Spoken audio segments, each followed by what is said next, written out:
When a young couple sets off for a weekend away, disappointment awaits at their destination where a morticians convention has the hotel fully booked.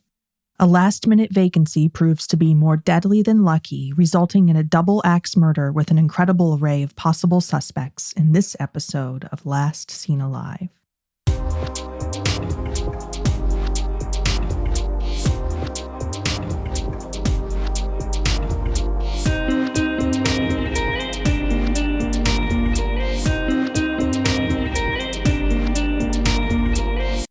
Thanks for listening to Last Seen Alive. I'm your host, Leah, crime analyst by day and true crime storyteller by night. And as always, I'm your co-host, Scott. This is the revisited and enhanced edition of one of our early episodes, which features the unsolved double murder of Rose Burkert and Roger Atkinson. The original edition was recorded in 2020, and we've revisited and re-recorded an episode on their case in 2025. As I'm sure those of you who've been listening since the early days of Last Seen Alive have noticed, our production and audio quality have improved significantly over the years. Lately, we've been working on remaking our earlier episodes. When we originally recorded them, we were doing the best we knew how at the time. However, our best wasn't the best, and we've learned a lot since then. We want to honor those victims by telling their stories with the production quality they deserve. So, we've been completely remaking all of our early episodes, including this one. A quick heads up, this episode contains brief mention of the subject of sexual assault. We won't go into any graphic detail, but still, please listen with care. Rose Burkert and Roger Atkinson were last seen alive on September 12, 1980. They were 22 and 32 years old, respectively, at the time, and they were dating. Both lived in St. Joseph, Missouri, and on that September day, they left St. Joseph together and drove north across the border into Iowa. They stopped after 4 hours of driving when they reached the creatively named Iowa County, arriving at the Amana Holiday Inn in the tiny town of Williamsburg, Iowa. With a population of about 3,000 people and a heritage in the seed, corn, and farm equipment manufacturing industries, Williamsburg probably isn't what most of us would picture when we imagine an ideal town for a romantic weekend getaway. However, it was just a short drive from Cedar Rapids, the state's second-largest city, and for Rose and Roger, it was a chance to take a break from everyday life to enjoy each other's company. For 22-year-old Rose, everyday life meant attending nursing classes as a nursing trainee at St. Joseph's Hospital and parenting her 2-year-old daughter as a single mom. For 32-year-old Roger, who had previously served as a hospital corpsman in the U.S. Navy, providing emergency medical treatment to Marines in the field during the Vietnam War, it meant installing and repairing landline telephones. Those were, of course, a household must back in 1980, so work was abundant. According to an article published in the St. Joe News Press, Roger was a notorious flirt. In fact, he was even allegedly known to intentionally install some women's phones incorrectly so that he'd be called back to fix it. And that was how he'd met Rose, while installing her telephone. Bold move.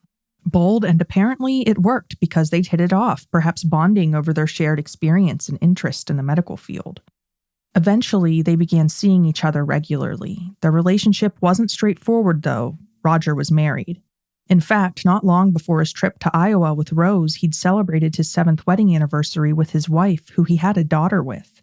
His relationship with his wife was rocky, though. According to reporting, he had wanted a divorce and had been reluctant to stay in the marriage, and he was unfaithful.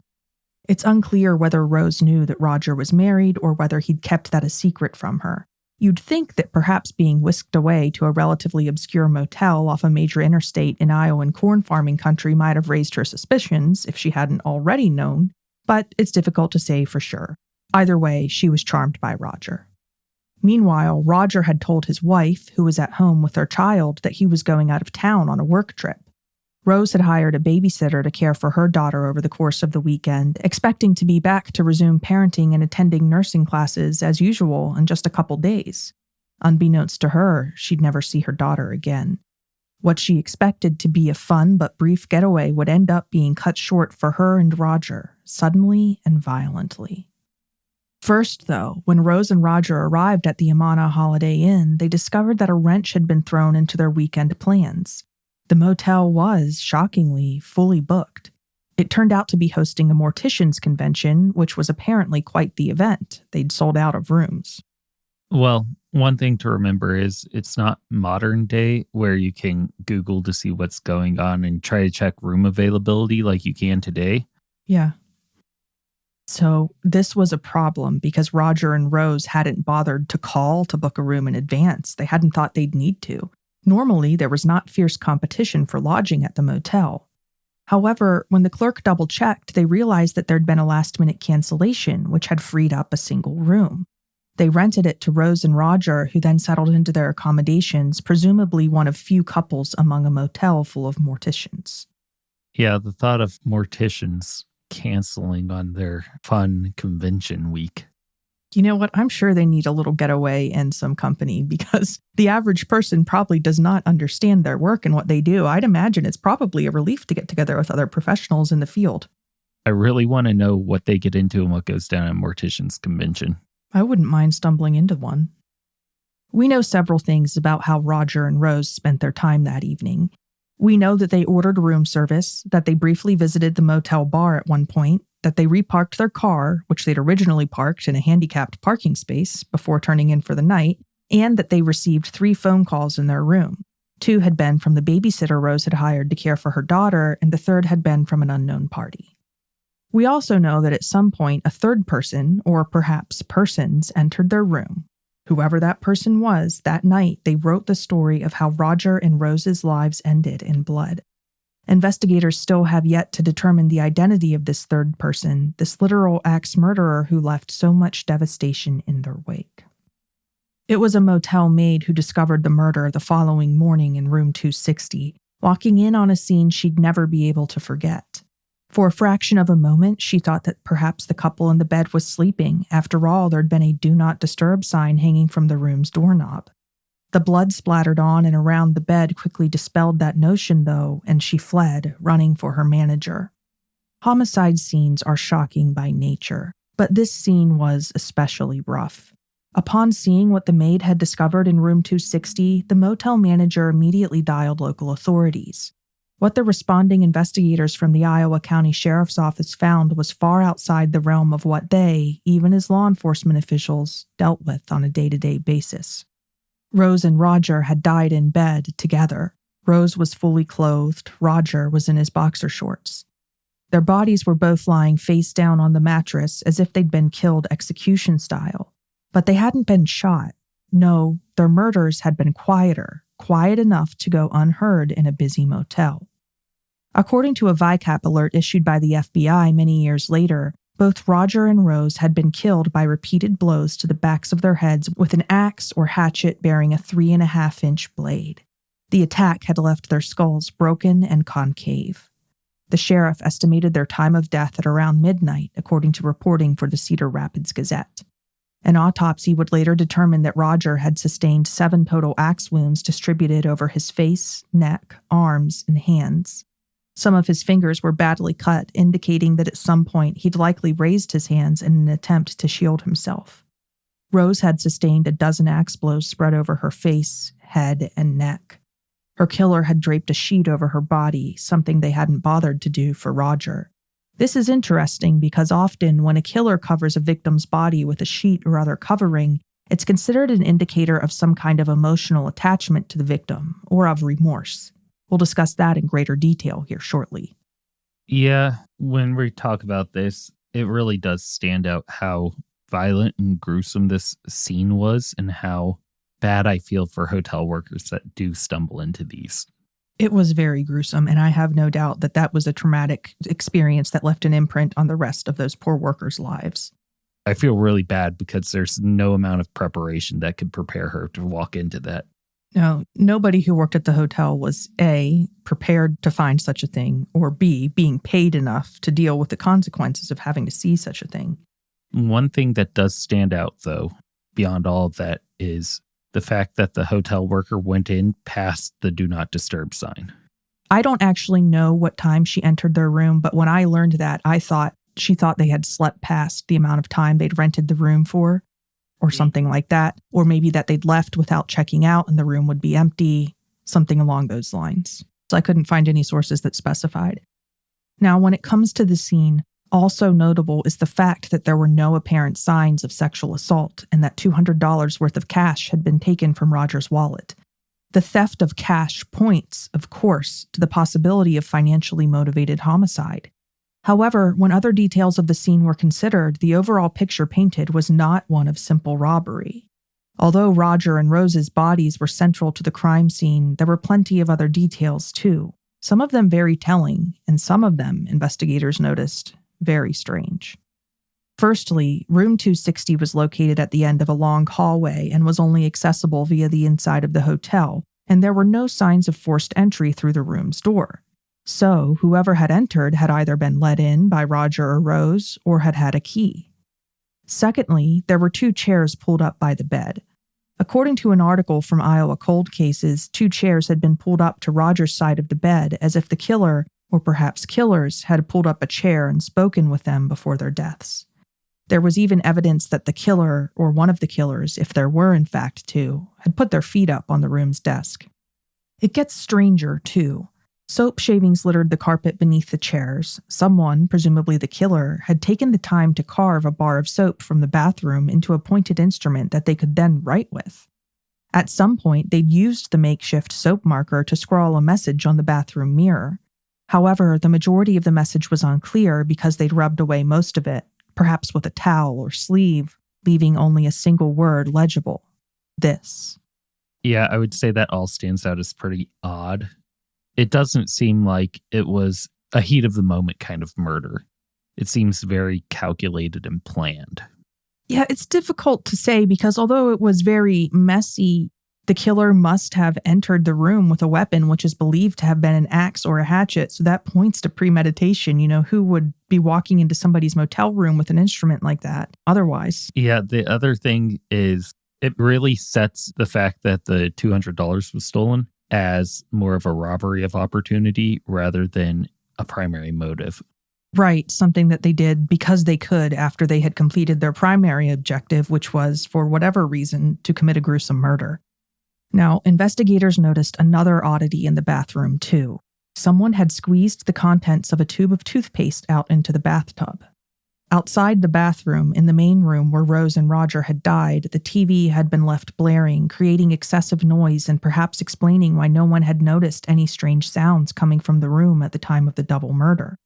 That could also be one of the reasons why the maid was called to the room to check it out. Maybe she was... Oh, yeah, because of the noise. Maybe people were trying to sleep. And she was called there to either check to see if the TV had been left on by accident or something of that nature. Right. You know, that hadn't even crossed my mind, but that's a good point. Now, if you'd like to see the room/crime scene for yourself, we've got actual crime scene pictures up on our website, lastseenalivepodcast.com, along with an illustrated diagram of the crime scene. The link is in the show notes. The crime scene photos do not show the victims' bodies and are not gory or explicit in any way. When it came to determining who had murdered Roger and Rose, investigators were faced with an enormous task. The list of possible suspects was incredible, definitely the longest and most statistically unlikely list of possible suspects of any case we've ever covered in the years we've been making this show. We're talking everything from bitter exes to serial killers, including one embedded in one of the victims' family tree. But just as investigators often do, we're going to start by looking not at strangers or roaming serial killers, but with a suspect close to one of the victims. Rose was a single mom, as I've already mentioned, and she'd had an ex who had remained a thorn in her side long after they'd broken up. His name was Danny. According to Iowa Cold Cases, just weeks before her murder, Rose had filed a complaint with the Andrews County, Missouri Sheriff's Office regarding Danny. She specifically warned them that if she ended up dead, it would be because of him. That's a great place to start our list of suspects. I mean, from the victim's own mouth, essentially, is pointing us towards a suspect. Right, it's a huge red flag. However, there's more, much more. Rose had broken up with Danny relatively recently before her death and had kicked him out of their home because of his reported drug abuse. And after she'd kicked him out, he'd allegedly begun to stalk her. In response, Rose had acquired a dog to act as a four-legged security system for the home where she and her 2-year-old daughter lived alone. However, not long after acquiring the dog, she'd found it brutalized and hanging by its neck in front of her house, dead. The hanging had clearly been deliberate, and Rose had been laser-focused on Danny as her number one suspect. After the dog's death, she'd made that report with the sheriff's office, during which she'd issued that ominous predictor of her own death. And then, mere weeks later, after Rose herself was murdered, this left investigators to wonder, was Danny really responsible for the double homicide? Had he stalked Rose, watching her date another man until his possessive envy had overwhelmed him?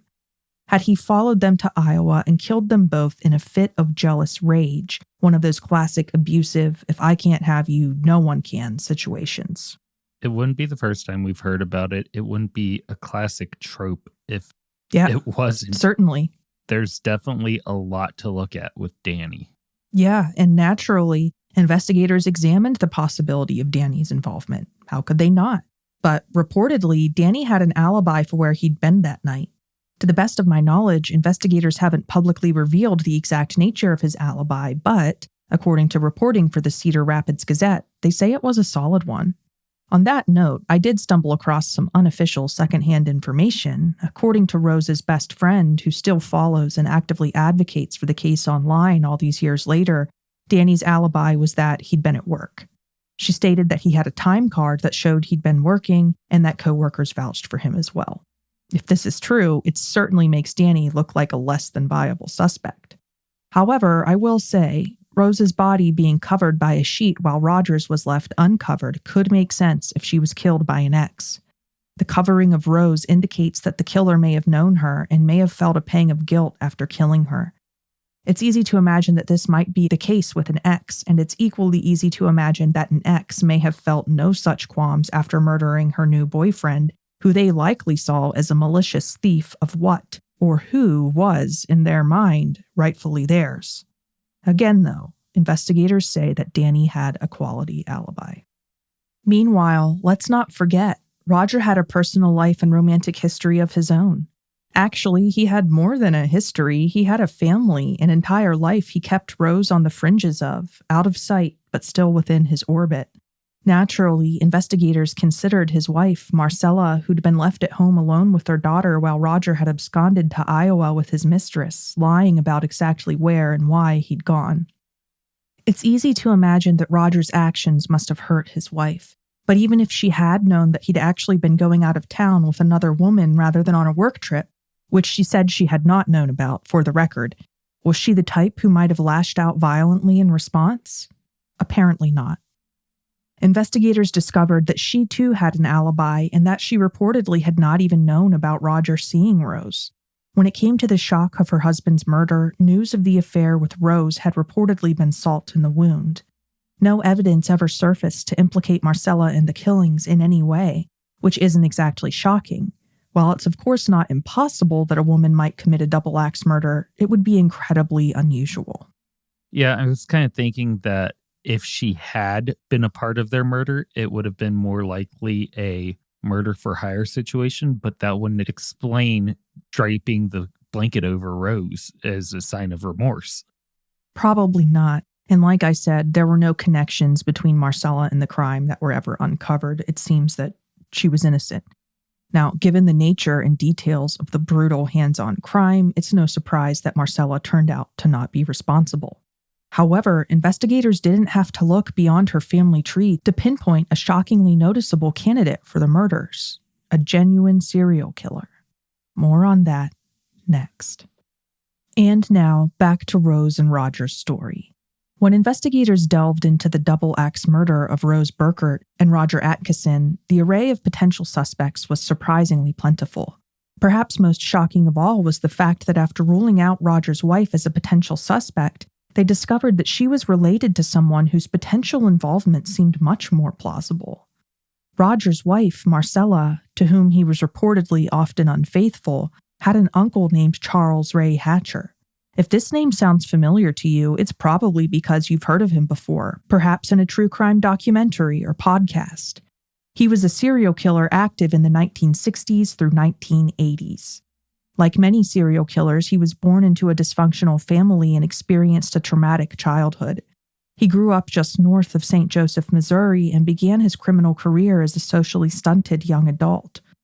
During his lengthy criminal career, he engaged in almost every felony offense you can think of: auto theft, forgery, rape, abduction, assault, prison escape, and, of course, murder. The Serial Killer Database, an academic resource created by Dr. Mike Amat of Radford University, describes Charles Ray Hatcher as someone with an antisocial personality, someone who killed impulsively and felt no remorse for his actions. If you look into his crimes even briefly, and we've got a link to his Serial Killer Database criminal timeline up on our website, you'll see that this certainly seems to be true, which raises the question: would an antisocial killer with no conscience bother to do something that indicates remorse, such as covering a victim with a sheet? Remember, when the crime scene was discovered, Rose's body, unlike Roger's, had been draped with a bedsheet. And we know that covering a body with a sheet, blanket, or similar item is often indicative of a killer feeling some degree of guilt or remorse for their actions, sometimes because they were personally acquainted with the victim. In Rose and Roger's case, it suggests that whoever murdered the couple may have felt a pang of conscience over what they'd done to Rose. This seems incongruous with what we know about Hatcher. To the best of my knowledge, Hatcher never attempted to hide or to restore the dignity of any of his known victims by covering them after death. In fact, he was known to do just the opposite, to pose the bodies of his victims before leaving them at the scene of the crime. Posing behavior, as we've discussed in multiple other episodes, is something that a killer does with the intent to shock law enforcement and/or whoever discovers the crime scene. Posing the victim's body, often in an obscene or unnatural manner, and knowing that it will be found that way provides the killer with a perverse psychological thrill. Overall, Hatcher confessed to the murder of 16 separate victims, but is only known for sure to have killed 5. Of those 5 victims, he was formally convicted of killing 2. Several other victims of his attacks survived. For the most part, Hatcher sexually assaulted and killed young boys. However, he's also known to have sexually assaulted and killed a young girl and to have murdered an adult male. So although there's an obvious victim demographics preference when we look at his crimes, he didn't always restrict himself to young victims or to male victims. Hatcher's preferred methods of killing were strangulation and stabbing, so killing with an axe wouldn't have been totally out of left field for this raging sociopath. However, even if we shove aside our reservations over the covering of Rose's body, there are several obvious questions that present themselves when we consider Hatcher as a potential suspect for the murders of Rose and Roger. While we're talking about his methodology, one thing that has stood out was his proclivity for sexually assaulting the victims. Right. Which, while not always a physical act, doesn't appear to be the case in this instance. Yes, there were no signs that Rose or Roger were sexually assaulted. Now, speaking of Hatcher, when it comes to him being a potential suspect, logistically speaking, could he even have done this? Would it have been physically possible for him to be there in Iowa at the Amana Holiday Inn? Technically, yes, at least as far as we know. Hatcher was a man who spent a lot of time in and out of prison and sometimes psychiatric institutions. At the time when his niece's husband, Roger, and his mistress were murdered, however, he was free due to one of his signature escapes from custody. On September 6, 1980, just 6 days before the double murder of Roger and Rose, Hatcher had escaped from the Norfolk Regional Center, a public psychiatric hospital in Norfolk, Nebraska. Afterward, he remained on the lam for slightly over a month. I'm going to say it would be very odd for him to feel some sort of obligation to go kill his niece's husband for being unfaithful. It doesn't seem like he would even have the drive or the ability to form that connection with someone he's related to in order to go out of his way to do this. Right. He wasn't exactly a loving, involved family member. Still, you can see why investigators would have to thoroughly examine this possibility. Oh, absolutely. Now, speaking of drive, the drive from Norfolk, Nebraska, where he'd escaped from, to Williamsburg, Iowa, where Rose and Roger were killed, is nearly 5 hours long. So could Hatcher possibly have traveled that far within the span of 6 days via hitchhiking, bus, or perhaps even a stolen vehicle? I mean, technically, of course he could have. Is it likely that he did so, though? That's another question altogether, especially since when he was arrested on October 9th, he was in Nebraska, specifically in Lincoln, which is just a 2-hour drive from the hospital he'd escaped from in the first place. When it comes to Hatcher as a potential suspect for this double homicide, perhaps more important than the question of possibility is a question that you've already raised, Scott, the question of motivation. Why would he have murdered this couple? Hatcher was an impulsive killer who seemingly selected victims at random based on opportunity and vulnerability.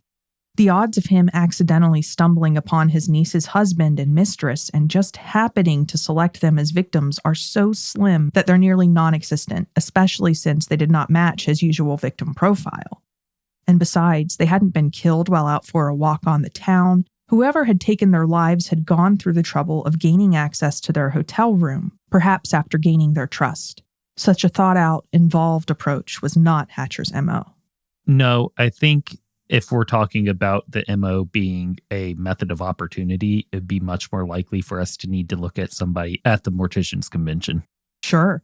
So if we're still considering Hatcher, though, this leaves the unlikely possibility that Hatcher had abandoned his usual MO and killed the couple not randomly, but intentionally for some specific targeted reason. And the only reason that really seems remotely within the realm of imagination is that it might have been some sort of revenge killing, perhaps to punish them for the extramarital affair they were engaged in that was affecting one of his family members. Again, he probably wouldn't care. This is just hypothetical. So, of course, this whole theory seems pretty fantastically unlikely since it would require Hatcher to, 1, know about the affair, and 2, care about it, like a lot, enough to traverse state lines, abandon his usual MO, and commit a double murder in a busy motel, risking being caught and returned to custody.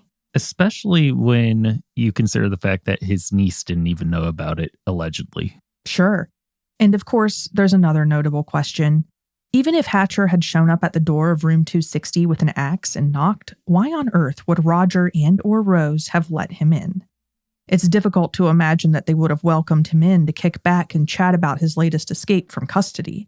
By this time in his life, Hatcher was an established criminal and a known killer, and Roger would have been aware of that. Some might argue that if he was involved, perhaps he had had an accomplice, someone else who'd been invested in restoring the family honor by confronting Roger over his infidelity. That could potentially explain how Hatcher had gotten around, and also how he'd possibly gained entry into the room. Again, it seems very unlikely, though. Only to be returned to Nebraska where he's wanted for escape. Right, like, see ya, thanks for the help. You know, as an aside, if Hatcher had somehow pulled the crime off, it's safe to say he probably would have grabbed the cash out of Roger's wallet. I mean, after all, he had a history of theft, and he was on the run. $200 would have gone a long way for him. And as for those 2 chairs, well, if Hatcher had had an accomplice, that might have explained certain details of the crime, like Rose's face being covered. Perhaps it didn't need to be Hatcher who'd done that. Maybe an accomplice had. Now, I know, those details are reaching. Hatcher is far from a good candidate for this murder, and this may sound like a dubious theory, because it is. But it's impossible not to stop and do a double take when you see a convicted serial killer in a murder victim's family tree, and for that reason, curious members of the public continue to wonder over this possibility. Investigators, however, seem to have ruled him out as a suspect, understandably. As unlikely as it may seem, though, Hatcher is not the only serial killer whose name has come up in possible connection to this case. Another man, a suspected serial murderer named Raimundo Esparza, is believed by some to be responsible for a series of motel murders, possibly including Roger and Rose's. Esparza was a middle-aged, transient veteran of the Korean War who struggled with twin addictions to heroin and alcohol, and had a long history of violent criminal acts punctuated by periods of incarceration. He was originally from Los Angeles, but drifted around the country in adulthood. If you look him up online, probably the first case you'll see his name mentioned in relation to is the homicide of William Kyle. William was just 26 years old when he was killed inside his room at the Sheraton Motor Inn, a motel just off of Interstate 74 in Galesburg, Illinois. The date was June 25th, 1980, just a few months before Rose and Roger's murder. Of note, Galesburg, Illinois is only a 2-hour drive from Williamsburg, Iowa, and that distance would be negligible for a transient man like Esparza, who was known to crisscross the country, bouncing from state to state. And according to a 1992 article published in the Cedar Rapids Gazette, at the time of Rose and Roger's murders, Esparza was in Iowa, specifically in Iowa City, where he visited the Veterans Affairs Hospital, which was just a short drive from the hotel where Roger and Rose were killed. And at the time, he was known to be staying in Davenport, Iowa, which is less than an hour and a half's drive from Williamsburg. Much like Rose and Roger, William was killed via blows to the head, neck, and shoulders with a sharp, heavy object. He was found by a hotel employee slumped face down in a kneeling position over the side of his motel bed. There were no signs of forced entry into his room. Cash had been taken from his wallet. According to the Register Mail, his killer had covered his head with a towel. A Do Not Disturb sign had been left dangling from the room's exterior doorknob. Oh, and one more thing about the scene. Someone had squirted the contents of a tube of toothpaste into the bathtub. This is a much stronger theory than the other ones we've covered so far. Absolutely. Especially when you take into account the toothpaste. Yeah, this all sounds incredibly familiar, right? If I was investigating the case, he would be my number one suspect right now. For sure. So for this reason, among others, some investigators involved with these cases, such as Sergeant Bob Horton of the Galesburg, Illinois Police Department, believed that the same offender had killed William and Rose and Roger. And I wouldn't be at all surprised if they were correct. In fact, I'd be pretty surprised if they weren't. This is by far the strongest theory in the case, in my opinion. Additionally, when it comes to William's murder, hotel employees reported to police that Esparza had actually been in the very hotel where William had been killed on the night of his murder. He'd come into the restaurant looking for something to eat. Of significant note, at the time, he'd been wearing a tool belt which held instruments he'd used on his most recent job cutting sugarcane in Mississippi. If you know anything about sugarcane, you know that cutting it manually is a brutal job that requires the use of a very sharp, large blade, specifically a sugarcane knife, a unique, somewhat machete-like instrument, like the one that had been dangling from Esparza's hip when he'd strode into the hotel restaurant. Needless to say, hotel staff remembered Esparza, and although it was never definitively proven that he killed William, Esparza ended up dying just 3 years after the murder. Investigators considered him the likely culprit and even found a bloody outline of the murder weapon on the bed's comforter at the scene of William's murder. And yes, it matched the outline of a sugarcane knife, a uniquely shaped tool that almost no one carries around in Illinois, but that Esparza had definitely been seen carrying around on the night of William's murder in the hotel where he was murdered. I would feel pretty confident going with a circumstantial-based case against him. Right. Well, of course, he died before investigators got to pursue anything like that. But for a while, they even closed the case because, they felt that he did it and he was dead and that was it. Investigators like then Sergeant Bob Horton of the Galesburg Police Department also interviewed Esparza intensively before his death, but he steadfastly denied any involvement in William's murder. Those interviews occurred several years before DNA analysis was first used to solve crimes in the U.S. And for that matter, Esparza died of liver cancer in 1983, several years before DNA analysis became recognized as an investigative tool, so that was not a possibility that investigators were able to explore prior to his death. I'm guessing they probably didn't even bother saving any at the time. Well, no, law enforcement, to the best of my knowledge, did not take any samples of his DNA, and, why would they with that not really being a thing yet? But, according to reporting for the Register Mail, the VA hospital where Esparza had died actually possesses his DNA in some form. I don't know exactly what form, it didn't say. However, in respect to William's murder, quote, there wasn't enough evidence to try to match up with the DNA, end quote. So it unfortunately sounds as if adequate DNA evidence either wasn't collected or wasn't appropriately preserved from the scene of William's murder back in 1980. It really is unfortunate because nowadays it's obvious how important DNA is to solving cases, and there are cases that go unsolved just because you can't use DNA to tie somebody there. However, you can't fault them in 1980 for not collecting or preserving or having all the knowledge we have now for it. No, what were they supposed to do? Time travel to the future to see what investigative techniques were being used in court? You don't know what you don't know. Unfortunately, investigators hadn't been able to obtain any fingerprints from the scene of William's murder either. So there was never any physical evidence, at least that they knew of or were capable of processing in the year 1980, to tie Esparza to the crime. To this day, although investigators strongly believe that Esparza was responsible for William's murder, his case remains officially unsolved. And so does the murder of Jack McDonald, which had occurred a decade before in 1970 and is also believed by some, like Sergeant Bob Horton, to have been Esparza's work. Jack was 23 years old when he was murdered in a motel room in Meridian, Mississippi, the state where Esparza is known to have worked cutting sugarcane at some point, in October of 1970. Jack had been bludgeoned to death with an axe, hatchet, or similarly heavy and sharp instrument, and his body was found by a housekeeper face down, bent over the side of the bed in his motel room. Investigators who responded to the scene noted that Jack's wallet had been taken and that someone had squeezed the contents of a tube of toothpaste out into the room's toilet. The possibility of Esparza being responsible for Jack's murder was publicly raised decades ago by then Sergeant Bob Horton. As he pointed out in a 1992 interview published by the Cedar Rapids Gazette, Jack's murder bears remarkable similarities both to William's and to Rose and Roger's double homicide. With that being said, there seems to be no publicly available information about Esparza's whereabouts in October of 1970. Where he was working and or living and whether or not he was in custody at the time is publicly unknown. All I can tell you for sure is that at the time of Jack's murder, Esparza was in his late 30s.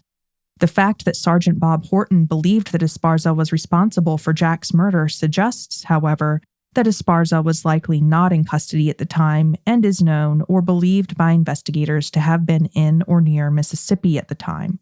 Otherwise, why would Sergeant Horton, who certainly had access to information and records that we, the public, currently do not, have suspected him?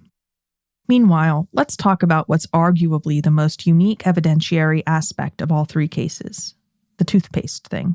Finally.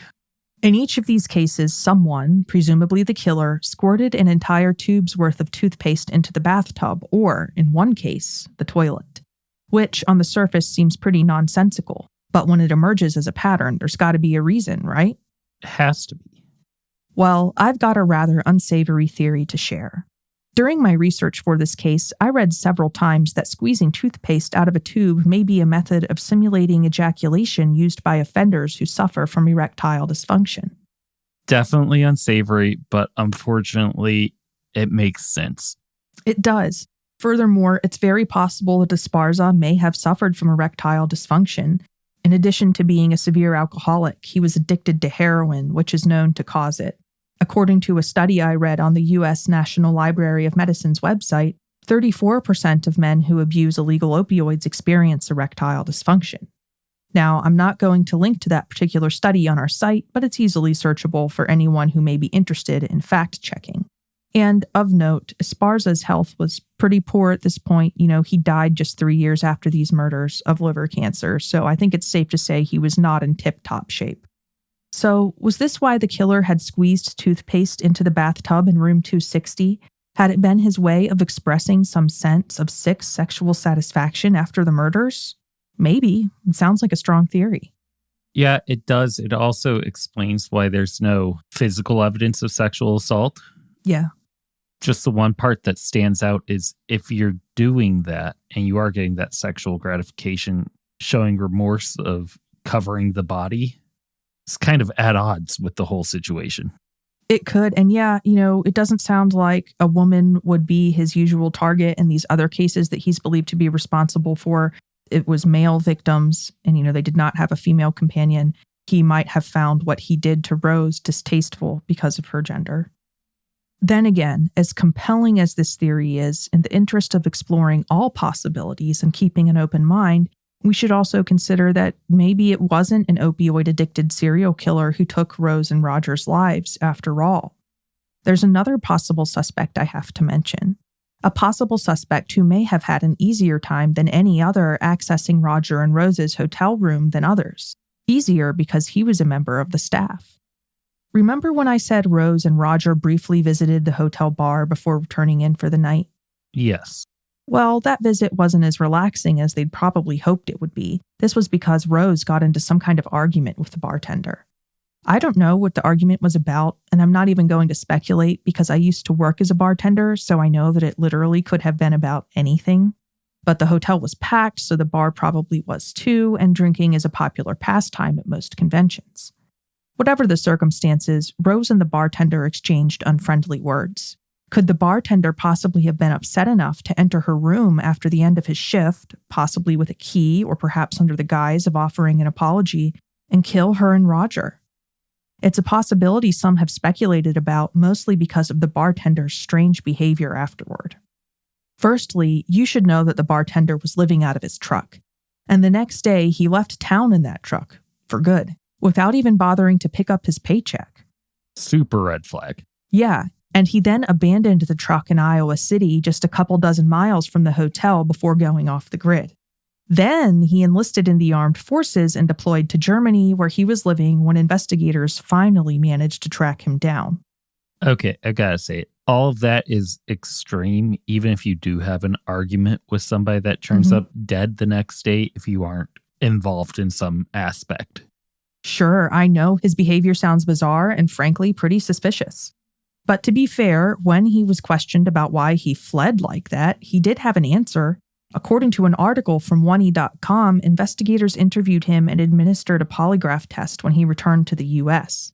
He told them that he'd fled because he was afraid his lifestyle, and by that I assume he meant the fact that he was a nightlife worker living out of his truck, might make him look suspicious.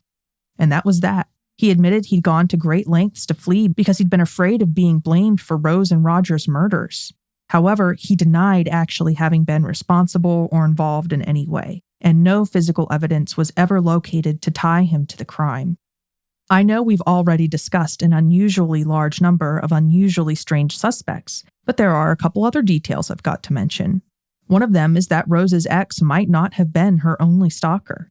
Rose told some people that a farmhand who'd worked on a farm near her residence had snuck into her house one night. Allegedly, she'd woke up to him standing over her, watching her sleep. Poor Rose could not catch a break. Now, I certainly think that's creepy enough to be worth a mention. And on that note, there was a farming convention going on in the Williamsburg area at the same time as the morticians convention, so at the same time that Rose and Roger had been murdered. Apparently, Williamsburg was the place to be that weekend. Could the convention have attracted that farmhand to the area? Or could he have traveled there under the guise of attending, somehow knowing that Rose and Roger were going there? It's just a thought. I think it would be more of a case of dumb luck that there happened to be a farming convention there, and he would have been more likely to have stalked and murdered them. Probably. Now, if he snuck into her house at night and stood over her sleeping in her bed watching her, that is a bold offender, and who knows what else he might do. Some journalists have also pointed out that Roger, allegedly quite the ladies' man, was reported to have had numerous affairs.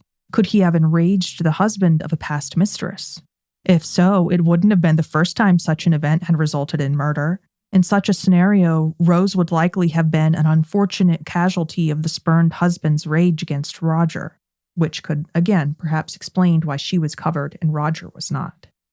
There's also the possibility that it could have been somebody at the morticians convention that happened to commit a crime of opportunity. I mean, perhaps. It's hard to really rule anyone out. There's a ton of people at this convention, and I mean, it's impossible to say who it could or couldn't have been, but there's always the possibility that one of them could have committed the crime also. Sure. So with all these possibilities, what do the experts think? Some of the investigators involved in the case have expressed the opinion that the murder was likely committed by someone who knew at least one member of the couple and that it was a revenge killing of some sort. I know that was the prevailing thought early on in the investigation. Of course, not everyone agrees. Sergeant Bob Horton of the Galesburg Police Department, who, again, worked on William Kyle's case, strongly believed that the same person, a serial killer, had killed William, Rose and Roger, and Jack. Likewise, in modern times, the FBI has published a request for information not just from other law enforcement agencies, but specifically from the public, too. They're especially interested in information on any similar cases, such as ones where a victim or victims were killed in a motel room near a busy interstate, ones where an axe, hatchet, or machete was used. ones where toothpaste or soap were found in an unusual location at the crime scene, and or where writing or drawings were left at the crime scene. That indicates, of course, that the FBI is exploring the possibility of a serial offender, likely one who travels from state to state via major highways, committing crimes of opportunity. Meanwhile, despite the passage of more than 40 years, Rose and Roger haven't been forgotten by their loved ones. In 2016, Roger's widow, Marcella, who had previously hired a private investigator in an effort to identify his and Rose's killer, told the press that she still holds out hope that the case will be solved, stating, quote, "There is a key person that knows what happened. If that key person would just step forward and give us some information, I think it could be solved," end quote. For decades, a close friend of Rose's has been attempting to solve the puzzle of her murder. In 2021, she told CBS Iowa News, quote, "I told her at her casket that day that I wouldn't rest as long as I was alive until I found out who did it and why, because I couldn't ever imagine anyone being mad at her, not that kind of mad," end quote. Rose's friend, Tammy's mission to bring about justice for her has been ongoing for 40 plus years now, and she maintains a Facebook page called Justice for Rosie devoted to keeping Rose's memory alive and perhaps garnering tips for investigators.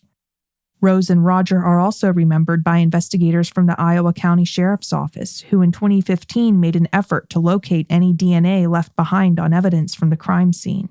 The then sheriff of Iowa County, Rob Rotter, told CBS Iowa News, quote, "We literally took out every piece of evidence that we had, which had been fairly well preserved here at the sheriff's office over these years. We went through the objects that might contain DNA, specifically from the culprit," end quote. According to that same interview, a sample of unidentified male DNA was found on a towel from the motel room's bathroom. Who it belongs to, though, remains unknown. When I read that, I couldn't help but wonder about the sample of Raimundo Esparza's DNA that the VA hospital apparently has. Yeah, that's the sample I'd be most interested in testing against. Yeah, and I want to know, has the male DNA from the towel ever been tested against his DNA? Frustratingly, I don't know. I couldn't find any information on that. In fact, the only reference I could even find to Esparza's DNA existing at all in any preserved format was in a 2018 article about an Illinois police captain retiring that happened to mention his past work on William Kyle's murder, and in that context happened to mention that Raimundo Esparza's DNA existed in the possession of the hospital. So, for now, the DNA question is another mystery within a mystery, at least as far as the public is concerned. Even so, investigators aren't giving up on Roger and Rose's case.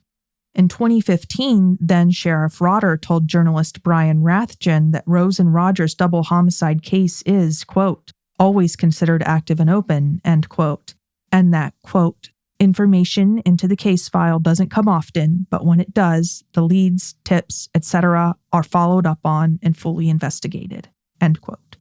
If you know anything about the murders of Rose Burkert and Roger Atkison, or the other murders mentioned in this episode, please contact the Iowa County Sheriff's Office at 319-642-7307. And if you know of any similar crimes that we didn't mention in this episode, please let the FBI know. They're actively seeking out that information.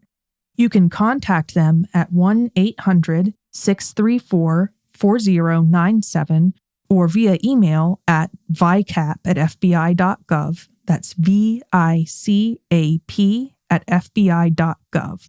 Or you can simply relay the information to the Iowa County Sheriff's Office directly. According to the FBI, the choice is yours.